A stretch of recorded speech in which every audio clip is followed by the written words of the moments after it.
Salut, moi c'est Alexandre, le réalisateur de la chaîne YouTube IFI35. En 2023, avec Maël, on a décidé de lancer IFI35 pour partager la IFI autrement, de façon simple, claire, mais toujours en essayant d'être divertissant. 2 ans plus tard, la chaîne a bien grandi, plusieurs dizaines de milliers de vues, presque 1600 abonnés et surtout une vraie communauté fidèle. Aujourd'hui, l'aventure continue, mais sans Maël, qui part vers de nouveaux projets. Alors on voulait tout simplement vous dire merci pour votre confiance et tous vos retours qui font vivre la chaîne, en vous souhaitant un bon visionnage. Bonjour Marc, merci d'avoir pris le temps de nous recevoir. Est-ce que tu peux te présenter auprès de la communauté IFI35 ? Bonjour, je m'appelle Marc Zisman, je suis directeur de la musique chez Cobuzz.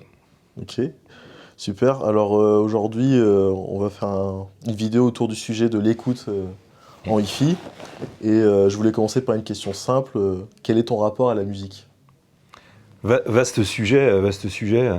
Je pense que ça revient d'il y a longtemps, on va dire. C'est pas quelque chose en général qui naît comme ça. Je pense que mes listes au Père Noël, quand j'avais 10 ans déjà, c'était déjà des listes d'albums. Donc voilà, c'est quelque chose qui a toujours été en moi, qui m'a suivi tout le temps.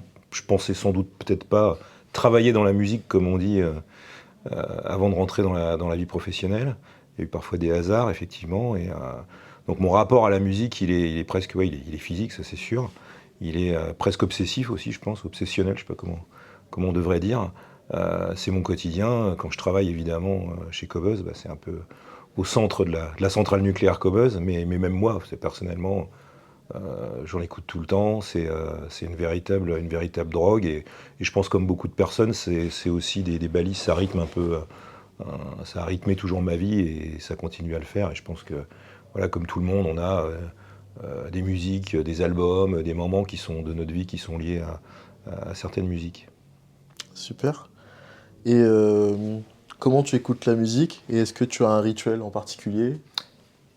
Alors, comme je suis vieux, j'ai commencé à en écouter sur du vinyle, puis ensuite il y a le CD qui est arrivé, donc j'en ai écouté sur le CD avec des CD, et ensuite la digitalisation et la numérisation de la musique est arrivée, et j'ai switché dessus, et maintenant évidemment je suis chez Cobuzz, la Rolls en matière de musique digitale, mais à titre personnel, effectivement, chez moi, j'avoue que je switch sur les trois supports. Je suis assez... J'ai encore un attachement au physique, à l'objet physique, c'est sûr. Des vinyles, bien sûr. Des CD aussi, j'en ai gardé. Je sais qu'il y a eu une petite perte de vitesse du CD, mais j'ai encore quelques milliers de CD, dizaines de milliers de CD chez moi, du vinyle et du streaming. Donc en fait, je switch vraiment, je passe de l'un à l'autre. C'est totalement aléatoire. Je peux avoir une période dans laquelle je vais écouter que des vinyles, puis ensuite du CD, puis je vais alterner. Donc voilà. Il n'y a pas vraiment de rituel. C'est vrai que je mets souvent de la musique, il y a toujours des sons à la maison. Alors, comme je suis pas tout seul dans cette maison, parfois il faut se battre un peu pour savoir qui va mettre quoi. Mais en tout cas, voilà, par rapport à comment j'écoute la musique, plutôt sur des enceintes. Le casque, je le réserve plutôt soit dans la rue, soit en voyage, si je suis dans un train, dans un avion, etc. Mais sinon, chez moi, j'ai plutôt tendance à l'écouter effectivement sur une chaîne, sur des enceintes. Et après, j'ai un peu de multiroom quand je passe d'une pièce à l'autre, mais voilà, le casque, c'est plutôt en version nomade quand je suis à l'extérieur. Ah, super. Donc un peu partout. Donc au final, tu accompagnes Exactement, un peu partout. C'est un peu là, voilà. Je sais que je devrais peut-être écouter un peu plus de silence parfois, sans doute. C'est important, je pense aussi. C'est notre manière de voir. Je voudrais que tu commentes cette citation de Jean-Philippe Rameau, Observation sur notre instinct pour la musique et sur son principe. Pour jouir pleinement de la musique, il faut être dans un pur abandon de soi-même. Un esprit préoccupé en entendant de la musique n'est jamais dans une situation assez libre pour en juger. Qu'est-ce que tu en penses ? Ouais, je pense qu'effectivement, c'est une citation qui est assez juste, assez bien vue. Après, je pense que là, ça dépend en fait quel mélomane on va répondre. Je pense que je suis un cas un peu particulier. Je suis pas tout seul, bien sûr, mais des gens avec effectivement un rapport à la musique aussi important, qui en écoutent tout le temps. C'est pas la même chose que, j'allais dire, la personne moyenne qui va en écouter un petit peu, en mettre de temps en temps, une fois de temps en temps au concert, s'achète de temps en temps un album ou pas. Moi, c'est vraiment tout le temps. Donc évidemment, il y a ce côté effectivement abandon, mais je peux aussi écouter parfois de la musique dans des périodes où mon attention n'est pas totalement fixée sur quelque chose. Donc ça va peut-être devenir plus effectivement un fond sonore. Donc oui, mais pas que, j'ai envie de dire. Voilà, c'est vraiment, ça dépend du moment. Après, c'est vrai qu'on est bombardé de musique aujourd'hui en 2025, enfin c'est pas tout nouveau, mais on prend un ascenseur, il y a de la musique, on va dans un restaurant, il y a de la musique, et même moi qui suis fan de musique, c'est too much, je pense que voilà, il n'y a plus vraiment de différence, et il y a des moments où, moi je disais tout à l'heure qu'effectivement je voudrais écouter un peu plus de silence, il y a des moments où j'ai pas spécialement envie d'avoir de la musique, quoi. C'est pas parce que je rentre dans un ascenseur qu'il faut ou dans un parking même, je vois, dans les parkings maintenant il y a de la musique, enfin c'est assez délirant, quoi. Ouais, c'est vrai, ça participe un peu à sa dénaturation en fait. On la met partout. Et Exactement, il y a un côté presque, c'est de l'ameublement, quoi, presque, c'est un meuble, c'est un fond, quelque chose qui, mais finalement on n'entend pas tout le temps, quoi, c'est-à-dire, ou même dans un magasin, alors évidemment ça peut être sympa de temps en temps, on dégaine son smartphone et on Shazam parce que tiens, on entend quelque chose de sympa, donc oui, je l'ai fait aussi, je le fais, ça m'arrive aussi, hein. Mais c'est vrai que sinon, il y a ce côté d'avoir en permanence du, de la musique, c'est un peu étrange et pas toujours agréable finalement. ouais, complètement. Complètement, complètement. Et pour faire le lien entre la musique et la haute fidélité, toi, qu'est-ce que, dans ton processus qui t'a amené à être de plus en plus en contact de la musique, quel a été ton rapport à la haute fidélité et peut-être même raconter ton histoire personnelle plus avec la haute fidélité qu'avec la musique, Mm. ou qui reste des histoires liées? Bah, le truc, c'est que effectivement, bah, quand après l'adolescence, je voulais effectivement avoir un système correct pour écouter la musique. Donc oui, bah, j'ai commandé au Père Noël, au bout d'un moment, effectivement, une chaîne hi-fi avec son ampli, sa platine vinyle, ensuite la platine CD, etc. Je pensais quand même que je mettais au-dessus de la liste, et je le fais toujours aujourd'hui même, c'est la musique elle-même. C'est-à-dire, qu'est-ce qu'on entend? C'est-à-dire que c'est sûr que la musique médiocre avec un matériel incroyable, ça n'a aucun intérêt. Donc je préfère écouter de la bonne musique sur un matériel qui va être médiocre. Évidemment, idéalement, c'est d'avoir de la bonne musique sur du bon matériel. C'est un peu stupide ce que je dis, mais c'est une réalité. Je pense que parfois, l'audiophilie amène, il y en a qui disent l'idiophilie, justement. C'est vrai que parfois, quand on parle trop de matériel, de matos, on oublie ce qu'on écoute. Et l'essentiel, c'est quand même ce qu'on écoute, c'est-à-dire la création d'un musicien, d'un groupe, d'un chanteur, d'une chanteuse, je sais pas, enfin bon. Donc c'est ça quand même qui est essentiel. Donc moi, effectivement, c'est vrai que c'était quelque chose qui était important pour moi, mais j'ai jamais été obsédé en fait par une sorte de quête de son ultime. Je veux évidemment quelque chose de correct. Il y a en ce moment, effectivement, un gros revival du vinyle, etc., avec une sorte on panthéonise un peu le vinyle. Faut pas oublier non plus qu'il y a eu aussi des vinyles, des pressages, des enregistrements qui n'ont pas été incroyables, qui ont été médiocres.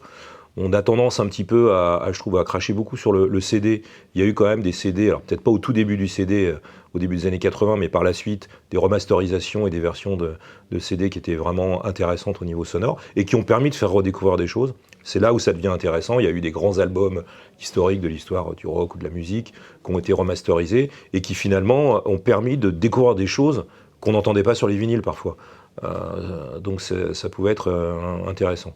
Après voilà, on est arrivé dans une sorte de montée en puissance. Voilà, aujourd'hui je suis chez Qobuz, on fait la promotion du 24 bits, qui est effectivement un format qui est le plus proche de ce que les musiciens entendent en studio. C'est évident qu'on a des gens qui passent des heures, des jours, des semaines en studio, une sorte de graal, de quête de son incroyable. C'est pas mal que effectivement les mélomanes puissent avoir accès à ça. Donc évidemment c'est lié à du matériel, mais bon. Donc évidemment c'est important, j'aime avoir des bonnes conditions d'écoute, avoir du matériel qui me permette effectivement d'avoir un spectre assez large, mais c'est pas non plus une obsession. C'est voilà, moi ce qui reste important, c'est qu'est-ce que je vais écouter et la qualité artistique en fait de l'album, du disque ou de la chanson, du morceau, plutôt que le matériel lui-même, quoi. Ouais, donc c'est-à-dire que dans ton approche, même ce qui va prédominer, c'est l'art en soi, c'est la musique en Exactement, pour elle-même. moi il n'y a pas, voilà, tout à fait. La question se pose même pas, et c'est vrai que c'est pour ça, voilà, c'est ce que je disais tout à l'heure. Je pense que il faut quand même toujours garder ça en mémoire et pas, c'est quand même ça qui est qui est au-dessus de tout, quoi, au-dessus du matériel. Et inversement, est-ce qu'il y a des œuvres que tu as redécouvertes parce que tu les as écoutées en CD, Mhm. en CD en qualité, Mhm. en qualité ARS? Est-ce que Mhm. tu as eu des redécouvertes d'œuvres musicales? Oui, parfois, effectivement, dans des bonnes conditions, c'est ce que je disais, mais ça s'est passé déjà, je trouve, un peu avec le CD, quand il y a eu, il y a eu vraiment des remasterisations, des versions de CD qui ont permis, effectivement, de découvrir des instruments, ou même des choses qu'on connaissait très bien. Tout à coup, au loin, il y avait, effectivement, une basse ou quelque chose qui était mieux défini. Donc ça peut arriver. Mais voilà, après, voilà, ce sont effectivement, dans ces cas-là, des albums qu'on maîtrise beaucoup, qu'on a écouté des milliers de fois, et tout à coup, on va redécouvrir quelque chose, quoi. Super. Je regarde parce qu'il y a des questions qui se recoupent. Tu as répondu à pas mal de questions. Pas de problème. Est-ce que pour toi, parce que tu as parlé tout à l'heure qu'il y avait musique et musique, mais inversement, est-ce que tu as des artistes qui produisent pour toi de la musique qui serait plus hi-fi? Donc plus, parce qu'on parle des fois, tu sais, de ces oui, bien sûr, de fidélité, oui, bien sûr, ce débat. Non, mais c'est évident qu'effectivement, il y a des musiques où il y aura effectivement une vraie différence d'écoute quand on a du matériel incroyable, alors que si on a du matériel basique, lambda, etc. Moi, je suis assez éclectique dans mes styles, mais vraiment très très éclectique. Ça peut aller du baroque au rock garage, du hip-hop à la musique de film. Enfin, j'écoute vraiment de tout. Je sais que tout le monde, c'est la réponse en général que tout le monde donne en 2025, t'écoutes de quoi? J'écoute de tout. Donc moi, c'est vrai, ça a toujours été le cas. Donc évidemment, si j'écoute une musique, je sais pas, une musique symphonique ou même une musique électronique, je sais pas si j'écoute un album de R avec vraiment où ils vont jouer sur la production, sur les sons, alors qu'à côté, je vais écouter les Cramps. C'est sûr qu'effectivement, peut-être que avec un matériel de haute qualité, il y aura une définition qui sera sans doute plus impressionnante que si j'écoute du rock garage en MP3 ou en ARS, quoi. Super. Et c'est pour ça d'ailleurs que souvent, il y a un peu toujours la blague, c'est genre, voilà, on va dans un magasin pour s'acheter du matos et on se dit, bah tiens, on va prendre Dark Side of the Moon parce qu'il y a tellement d'effets que peut-être que ça sera incroyable. Mais bon, c'est bien d'écouter Dark Side of the Moon, mais c'est bien aussi d'écouter d'autres types d'albums si on vient tester du matériel, quoi. Complètement. Alors, parce qu'on a déjà parlé un peu de toutes ces idées d'espace public, du fait que la musique était peut-être dénaturée. Bon, après, en même temps, il y a peut-être aussi, et peut-être que ça va nous permettre de peut-être parler un peu plus de Qobuz, de cette idée de manière de mettre en avant la musique chez Qobuz. Peut-être qu'on peut parler un peu de cette idée de mainstream et de underground, et de la manière dont vous voulez peut-être mettre en place ce catalogue. Donc je te laisse en discuter un peu plus. Bah, chez Qobuz, notre approche, elle est assez simple, c'est d'être différent. Il y a des concurrents, tout le monde connaît les noms, Deezer, Spotify, etc., qui font bien leur job, mais ça n'a aucun intérêt pour nous, évidemment, de faire exactement la même chose qu'eux. Déjà, en termes financiers, économiques, on ne joue pas dans la même division, mais en plus, ça n'aurait aucun intérêt. Donc le but, c'est d'être différent. La quantité de titres mis à disposition aujourd'hui en 2025 est totalement délirant. On a plus d'un siècle de musique enregistrée derrière nous. Chaque vendredi, c'est des centaines de nouveautés qui paraissent. Donc dans cette sorte d'océan musical, dans tous les styles, puisque ça c'est aussi un des forces de Qobuz, c'est l'éclectisme, c'est-à-dire de se dire que de la bonne musique, il y en a en reggae, en baroque, en deep house, en électro, en rock garage, en jazz, en free jazz, en tout ce qu'on veut.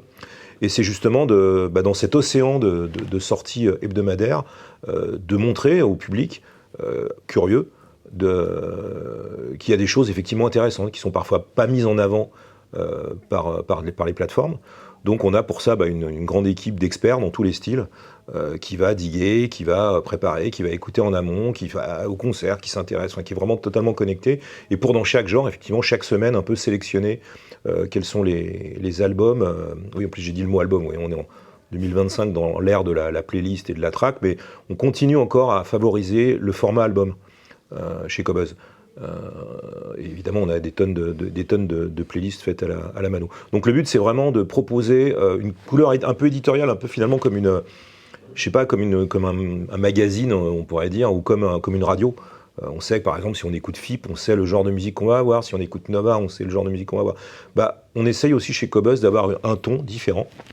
Ce qui n'empêche pas d'ailleurs, les catalogues sont les mêmes, hein, on a les mêmes albums, les mêmes titres chez Deezer, chez Spotify, chez Qobuz. Donc si les gens veulent écouter du Jul chez Qobuz, il n'y a aucun problème, on a tout Jul et en plus on leur rend en ARS. Mais voilà, on va mettre en avant peut-être des choses que la concurrence va moins mettre en avant. Et c'est cette différence qui marque effectivement la différence de Qobuz tout simplement, quoi. Puis je trouve qu'il y a, avec les algorithmes qui sont souvent mis en avant, tu vois, Voilà. dans l'industrie, je trouve qu'il y a un peu un enfermement dans un même style. Et c'est vrai que bon, bah, vous avez une manière de travailler avec les algorithmes qui est différente, et je trouve que c'est sympa parce que ça permet aussi d'écouter autre chose, de sortir de... Exactement, forme, tout à fait. Il y a ce mot que je trouve assez moche, mais bon, qui reflète ce qui se passe actuellement, de découvrabilité, comme on dit. C'est-à-dire que les gens n'arrêtent pas de dire dans leurs objectifs, c'est je veux découvrir des nouvelles choses. Et effectivement, les algorithmes, même s'ils ont fait des gros progrès, ont, comme tu viens de le dire, je pense, enferment parfois tendance, et c'est de la fausse découvrabilité à mon avis. On a tendance un peu à faire tourner en rond les mêmes choses. Et l'éditorialisation, de mélanger les algorithmes avec une recommandation humaine, c'est aussi quelque chose d'intéressant parce que ça permet effectivement de mettre en avant des artistes que les algorithmes n'ont peut-être pas encore pris en considération. Je pense notamment à tout ce qui est nouveaux artistes ou à même des choses qui sont très obscures. L'avantage de nos équipes d'experts, ça va être un petit peu peut-être prétentieux, mais sont, comme on l'indique, des experts. Donc des gens qui connaissent peut-être des choses que la majorité des gens ne connaissent pas et sont là justement pour mettre en avant des choses. Mais c'est pas l'obscurité pour l'obscurité, hein, c'est pas genre, voilà, c'est parce que ça a un intérêt artistique et on se rend compte que le public, et notamment les abonnés de Qobuz, sont assez demandeurs. Je prends un exemple, on a une récompense qu'on donne à un premier ou à un deuxième album qui s'appelle le Qobuzissime. Donc dans 99% des cas, ce sont des artistes qui sont totalement inconnus. Et quand on met cette récompense, on pousse l'album, on le met en avant, on fait de l'éditorial avec, puisqu'il y a beaucoup d'éditorial, il y a tout un magazine dans l'application de Qobuz et sur le site. Et en général, la semaine suivante, la sortie de ce Qobuzissime, l'album se retrouve dans les 3 premiers dans nos charts. Donc comme quoi le public s'intéresse à des choses qui sont inconnues. Donc il faut trouver le juste équilibre entre ce que les gens demandent, ce que les gens attendent, et aussi la vraie découvrabilité qui n'est pas que dans les algorithmes, quoi. C'est pas l'un contre l'autre en fait, je pense. Je pense que les algorithmes ont fait énormément de progrès, il y a encore plein de choses, elles sont très utiles sur beaucoup de choses, mais la recommandation humaine est aussi encore très utile. Et c'est ce qui donne la touche, c'est ce qui donne effectivement ce côté assez unique, de curation en plus même. Ah mais c'est sûr, complètement. Et puis c'est vraiment une autre approche. Tout à fait. De mettre, je trouve qu'il y a une forme de militantisme dans le fait de mettre, complètement. D'autres artistes en valeur. Complètement, et non, je suis tout à fait d'accord avec toi, et c'est même pas aussi que sur la nouveauté, sur les rééditions aussi par exemple, c'est-à-dire que, comme je disais tout à l'heure, on a plus d'un siècle de musique enregistrée derrière nous, et on voit d'ailleurs, c'est intéressant dans les chiffres que peuvent sortir le SNEP ou d'autres organismes comme ça, c'est que ce qu'on appelle le back catalogue, donc ce qui est plus ancien, en fait est parfois même écouté, même streamé par des jeunes. Ça peut être, il va y avoir des phénomènes de mode. Je reprends un peu toujours le même exemple, quand Kate Bush, il y a un vieux morceau de Kate Bush des années 80 qui s'est retrouvé dans la BO de la série Stranger Things, tout à coup Kate Bush s'est retrouvé numéro 1 des ventes dans le monde entier, et je pense que 99% des gens qui avaient moins de 30 ans n'avaient jamais entendu ce nom de Kate Bush. Voilà, donc on sait qu'il y a des titres parfois, par tout ce qui est synchro, que ce soit des jeux vidéo, que ce soit des pubs, que ce soit des films aussi parfois, qui vont remettre en avant TikTok évidemment. Le nombre de personnes qui font des vidéos de TikTok et qui vont tout à coup prendre un vieux titre pour le mettre en avant. Donc le back catalogue, tout ce qui est ancien a aussi est pas si enterré que ça, quoi. Et donc chez Qobuz, on aime aussi mettre en avant, faire des focus sur des labels, sur des courants musicaux ou sur des décennies parfois, et de manière à montrer un peu l'étendue et de pas juste être obsédé par la nouveauté. Donc oui, c'est une sorte de militantisme. C'est un peu, on retrouve un peu le côté un peu peut-être un petit peu plus geek que pouvait avoir un disquaire. Avant, on pouvait acheter ces CD chez Carrefour, si on voulait le grand supermarché. Mais par contre, quand on voulait quelque chose d'un peu plus spé, un peu plus pointu, original, on allait chez le disquaire. Donc c'est vrai qu'on aime un peu chez Qobuz se présenter un peu comme le e-disquaire. Mais faut pas non plus. C'est pas non plus, quand j'utilise ce mot, c'est pas non plus sectaire. C'est pas genre un club privé où il faut avoir une culture musicale de malade et sinon vous rentrez pas chez Qobuz. Pas du tout. On a aussi peut-être un côté aussi, on aime bien un côté un peu de transmettre en fait la musique. Donc c'est pour ça que dans tout l'éditorial, c'est aussi un peu tout ce qui est raconter l'histoire de la musique. Il y a tellement de choses en termes de storytelling, c'est l'histoire d'un label, l'histoire d'un artiste ou un artiste qu'on croit connaître. On va dans notre partie magazine, on va faire un focus sur l'âge d'or de tel ou tel artiste, ou au contraire un artiste oublié. Et les gens nos abonnés sont assez fans de ça. On s'en rend compte dans les feedbacks parce qu'ils nous disent tous la même chose en fait. On trouve chez vous ce que je trouve pas ce que je trouve pas ailleurs. Et c'est pour nous, c'est le plus beau des compliments, où j'ai découvert telle ou telle chose grâce à vous. C'est très clair. On a fait le tour un peu de cette idée de l'écoute aujourd'hui, de la hi-fi, et on a terminé sur Cobuzz et plus votre manière d'aborder la musique que je trouve très intéressante, parce que je t'en parlais plusieurs fois de cet album, la Structuralism de Alphamis, que j'adore. J'ai adoré ton édito, et je trouve que ça donne quelque chose, et puis même ça aide aussi à savoir, parce que des fois vous détaillez ce qu'il faut peut-être écouter, ce qui est important dans l'album. Et c'est vrai que l'écoute en général aussi, elle a vraiment un lien avec la musique et le fait de savoir où aller, quel instrument écouter, où il faut se concentrer, parce que par exemple sur du jazz, il y a énormément d'instruments.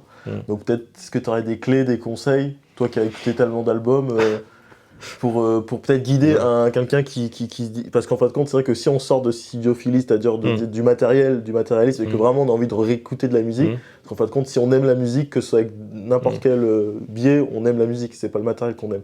Donc c'est ça que j'aimerais partager aujourd'hui, et savoir un peu plus toi, ce que tu en penses. Je pense qu'il faut, comme tout à l'heure, il y a un océan, en fait, il y a tellement de choses, et alors ça par rapport effectivement au digital, les gens qui sont nés et qui sont des digital natifs, ils ont toute la musique du monde dans leur smartphone à portée de main. Moi, j'ai grandi dans une génération où non, il y avait des noms, des choses, mais les albums, j'avais pas tous les albums à portée de main. Fallait diguer, fallait chercher, fallait demander à quelqu'un. Parfois, il y avait des choses qui n'étaient pas rééditées, etc. Donc, je pense que c'est là, par contre, effectivement, où il y a le piège, c'est que finalement, c'est presque too much. C'est-à-dire que, voilà, avant, si on me citait Miles Davis, j'allais chercher un album, 2 albums, 3 albums. Aujourd'hui, si je donne le nom de Miles Davis, en un clic, on a l'intégralité de sa discographie, de la période hard bop à la période fusion jusqu'à la fin de sa vie. Donc, comment effectivement rentrer? Donc, je pense qu'il faut un peu décompresser et passer finalement un peu d'un endroit à l'autre, d'un son à un autre, d'un style à un autre. Chez Cobuzz, on essaye effectivement parfois de faire des passerelles. La playlist, c'est un moyen aussi, par exemple. C'est un avantage, je pense que la playlist est intéressante.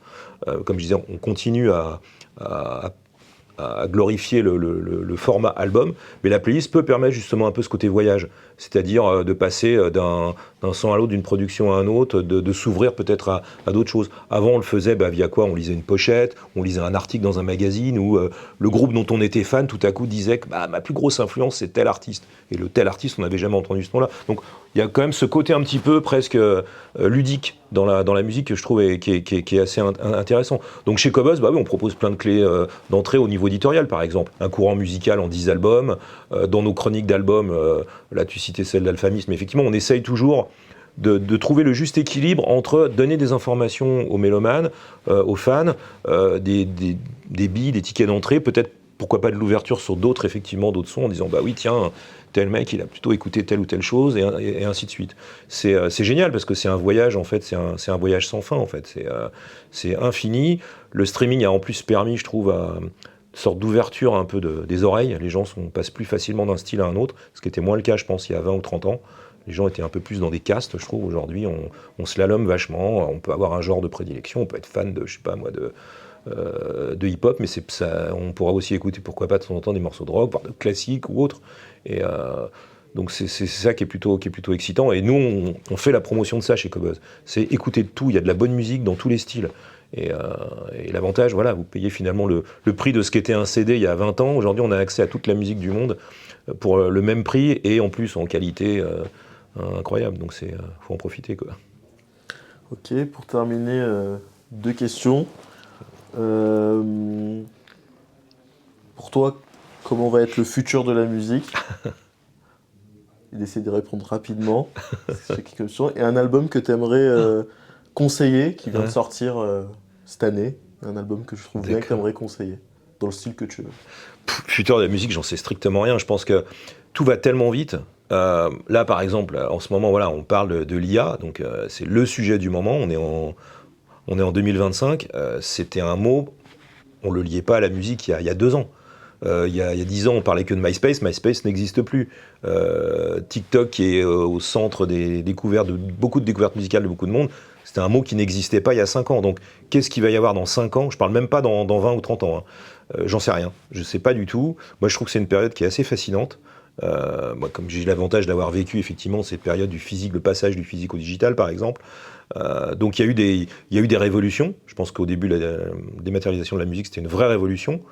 Le MP3 au début ça l'était, mais après c'est devenu une régression finalement. heureusement, on s'est quand même réintéressé à la qualité de la musique. Donc voilà. Donc je sais pas trop. Je pense que c'est assez difficile de pouvoir imaginer. Je pense que personne dans l'industrie de la musique, ou même des amateurs, des fans de musique, peut savoir à quoi tout ça va ressembler. Que ça soit au niveau de la création de la musique, comment l'IA va effectivement modifier, comment certains musiciens utilisent l'IA eux-mêmes dans leur création. Je parle pas des pirates et des gens qui s'amusent à créer de l'IA juste pour faire de l'argent. Et je parle vraiment des musiciens eux-mêmes. Je pense que voilà, il faut plus aborder l'IA sur le côté. C'est un nouvel instrument, comme quand les claviers sont arrivés ou comme quand le sampling est arrivé, par exemple.